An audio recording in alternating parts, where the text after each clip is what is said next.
রংপুরের ধনসুরা ইউনিয়নে। এই ইউনিয়নটি পদ্মার ভাঙনে ভীষণভাবে ক্ষতিগ্রস্ত। এখানকার লোকজন, এখানে এখন ভোটার প্রায় 6,000, যেখানে একসময় থাকার কথা 30,000, আর বাকিটি নদী ভাঙনে চলে গেছে। আমি এই নদী ভাঙন লোকের পাশে এসেছি তাদের অবস্থা দেখতে এবং তাদের সাথে কথা বলতে। প্রচারণা চলছে সব জায়গায় প্রচারণা হচ্ছে। ইনশাল্লাহ সামনে 12 তারিখে আমরা ধানের শীষে বিজয় নিয়ে ঘরে ফিরবো।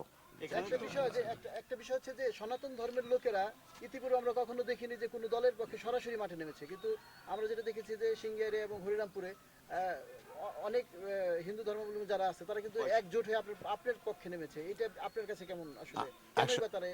আসলে আমি তাদের সাথে একাধিক বৈঠক করেছি। তাদের নিরাপত্তার বিষয়টা আমি তাদের নিশ্চিত করেছি এবং তারা আমাদের পারিবারিক ঐতিহ্য এবং ধানের শীষের আমাদের দলের প্রতি তারা সহানুভূতিশীল এবং তারা ভাবছে যে আগামী দিনে তারা ধানের শীষের সঙ্গে থাকলে, বিএনপির সঙ্গে থাকলে তারা ভালো থাকতে পারবে।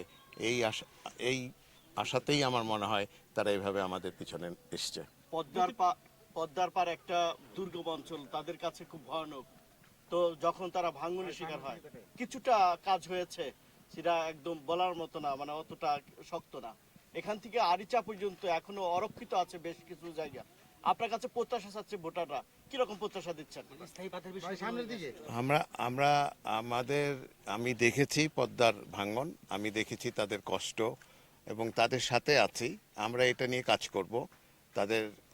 এটা তো বড় একটা প্রজেক্ট, এটা তো মনে হয় না একদিনে সারা যাবে। এটার ভিতর নদী শাসনের স্টাডি হওয়া দরকার এবং একটি পার্মানেন্ট বন্দোবস্ত, স্থায়ী বাঁধের বন্দোবস্ত হওয়া দরকার। এ বিষয়ে আমি এবং যদি বিএনপি ক্ষমতায় আসে তাহলে আমার দল এ নিয়ে নিশ্চয়ই কাজ করবে। প্রতিপক্ষের আচরণবিধি লঙ্ঘনের কোনো ঘটনা বা এরকম কোনো আছে কিনা এখন পর্যন্ত মানে কমপ্লেন করার মতো আমার দৃষ্টিতে আসেনি। আমরা মনে হয় সব দলই একটা নিয়ম মেনেই মানিকগঞ্জ 2-এ কাজ করছি। কেমন নির্বাচন আশা করছেন? আসলে 12 তারিখের পরিবেশটা কেমন চাচ্ছেন? একটু উৎসবমুখর পরিবেশ চাচ্ছি, যাতে সবাই শান্তিপূর্ণভাবে ভোট দিতে পারে সেই নিশ্চয় চাচ্ছি। ভোটারদের মধ্যেও আমি উৎসাহ উদ্দীপনা দেখছি। তারা অনেক দিন পর, দীর্ঘদিন ভোট না দেওয়ার পর যে ভোট দিতে পারবে এই আশায় তারা উৎসব মুখর পরিস্থিতির আশা করছে। ভোটারদের উদ্দেশ্যে কি বলবেন সর্বশেষ অল্প কথায়?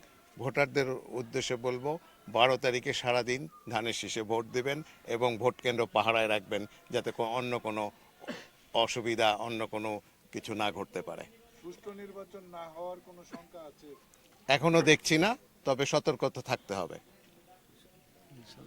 না, একটা বিষয় হচ্ছে যে মানিকগঞ্জে বিএনপির ঘাঁটি, সবাই নেতাকর্মীরা সবাই চাচ্ছে যে মানিকগঞ্জ এই বিএনপি তারা যে আসনগুলো যেন পুনরুদ্ধার করতে পারে।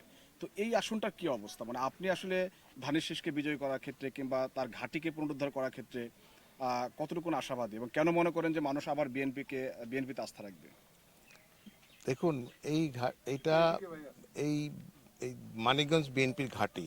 মানিকগঞ্জ থেকে বিএনপি যখন এই 3টা সিট থেকে চলে গেছিল, হেরে গেছিল কিংবা নির্বাচনে আসতে পারেনি, 18-তে আমরা নির্বাচনে এসেছিলাম, নির্বাচন করতে পারিনি।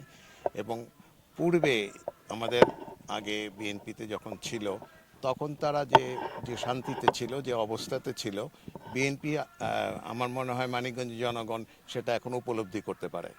তারা আবার সেই আগের দিনের অবস্থায় ফিরে যেতে চায়। তারা শান্তি চায়, শুধু উন্নয়নের ব্যাপারটাই না, তারা ঘরে নিশ্চিন্তে ঘুমাতে চায়। সেই নিশ্চয়তা আমরা বিএনপি দিতে পারি বলেই আমাদের পেছনে লোক আছে এবং আমরা 3টা সিটি আমরা পুনরুদ্ধার করতে পারবো বলে আমার আশা।